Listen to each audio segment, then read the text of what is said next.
In today's video, I'm going to teach you how to create and set up your Genspark account from sign up to first project.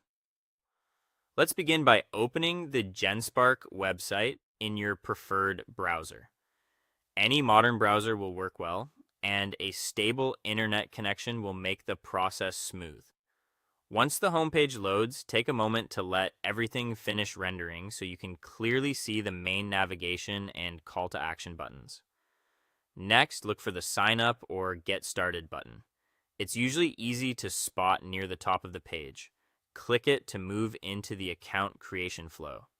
You'll be prompted to create your account using an email address or an available sign-in method offered on the page.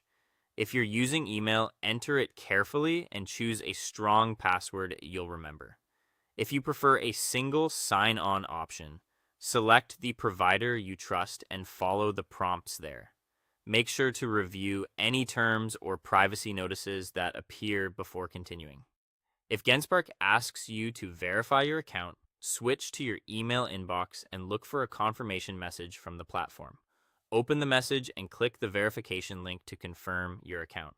If you don't see the email right away, wait a moment, then check your spam or promotions folder. Most verification links expire after a short time, so if it doesn't work, request a new one from the sign-up page.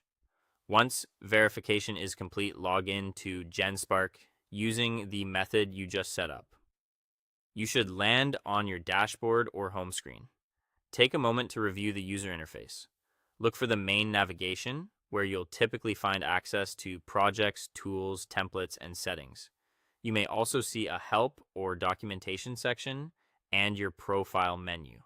Hover over icons to reveal tooltips and read any short onboarding tips that appear. These are designed to help you understand what each area does before you click deeper. Now it's time to confirm everything is working by starting your first project or testing a feature. Click the button that creates a new project or launches a quick demo. Then follow the simple prompts. Give the project a clear name, pick a starter template if one is available, and run a basic action to ensure the tools respond as expected. If you see results, can save your work, or can access the core feature without errors, your account is set up correctly. That's it.